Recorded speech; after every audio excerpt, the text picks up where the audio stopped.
তার মধ্যে একজন আল্লাহর ওলির নাম বলবো, যিনার নাম হযরতে সাবরি সাকতি রহমাতুল্লাহ আলাই, যিনি সেই আমাদের ইরাকের সরজমিনে যিনার জন্ম, বাসার শহরে যিনার জন্ম, এবং যিনার প্রশংসা আমরা মুর্শিদাবাদের বুকে করছি।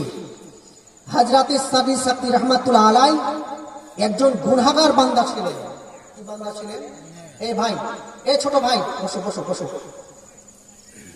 যিনারা আল্লাহর ওলি, উনাদেরকে বাংলায় আবিধানিক শব্দে মহাপুরুষ বলা হয়। আচ্ছা, বর্তমান যুগে মুসলিম সমাজ মহাপুরুষ সম্পর্কে কাদেরকে জানে?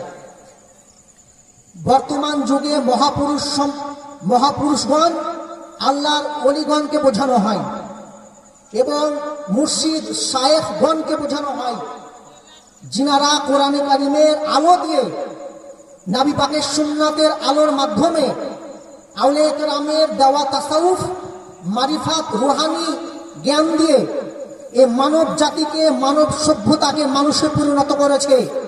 আজ সারা বিশ্বে ইসলামের আলোর মাধ্যম দিয়ে মহাপুরুষগণ আল্লাহর ওলি নামে যিনাদেরকে আমরা চিনি, ইতিহাসের পাতায় যিনাদেরকে আমরা মহাপুরুষ হিসাবে জানি, তাদের চাইতে, তাদের সমান এবং তাদের মতোই সবচেয়ে উঁচু সম্মানীয় মহাপুরুষ আল্লাহর ওলিগণ, যিনারা সমগ্র পৃথিবীতে মা বোনদের ইজ্জত সম্মান দিয়েছে এবং মানুষকে মানুষ হিসাবে বেঁচে থাকার, দুনিয়ায় সভ্য জাতি হিসাবে মানব জাতি হিসাবে সভ্য করেছে। বলুন সুবহানাল্লাহ।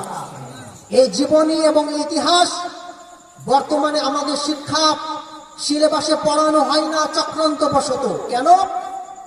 যখন আমাদের ইসলামের শাসন ছিল তখন এই মহাপুরুষগণের জীবনীকে পড়া হতো। বর্তমান যুগে আমাদের ব্রিটিশ ইংরেজ শাসনের অবসানের পর তারা চক্রান্ত করে ব্রিটিশ ইংরেজগণ সেই সমস্ত আল্লাহর ওলি মহাপুরুষগণের নামকে মুছে দিয়েছে ইতিহাস থেকে, এবং তার খেসারত এ উম্মাদকে দিতে হচ্ছে।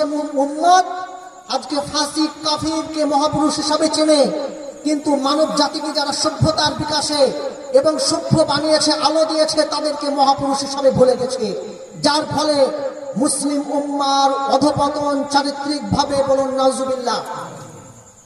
তার মধ্যে একজন মহাপুরুষ যার নাম হযরতে সাবরি সাকতি রহমাতুল্লাহ আলাই, যিনি ছিলেন একজন গুনাহগার আল্লাহর বান্দা, যিনি প্রতিদিন মদ্যপান করতেন, যিনি প্রতিদিন বাইজি খানায় গিয়ে নাচ দেখতেন, যিনার অভ্যাস ছিল মদ্যপান করা।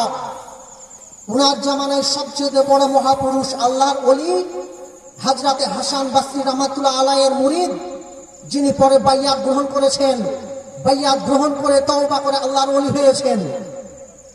ভাই সকল মুরিদওয়ান, আমি আপনাদেরকে ক্যাপশন দিচ্ছি, আপনাদের কালবের ওষুধ দিয়ে যাচ্ছি আপনাদের কালকে মজবুত করার জন্য।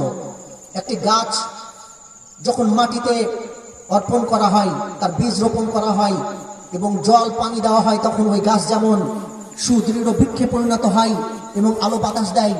আপনারাও একদিন আলো এবং বাতাস দিতে পারবেন, আপনারাও আল্লাহর ওলি হতে পারবেন, আপনারাও আল্লাহর মহাপুরুষ হতে পারবেন। কেন? আল্লাহ পাক সমস্ত বান্দাকে দুই নজরে দেখেন না।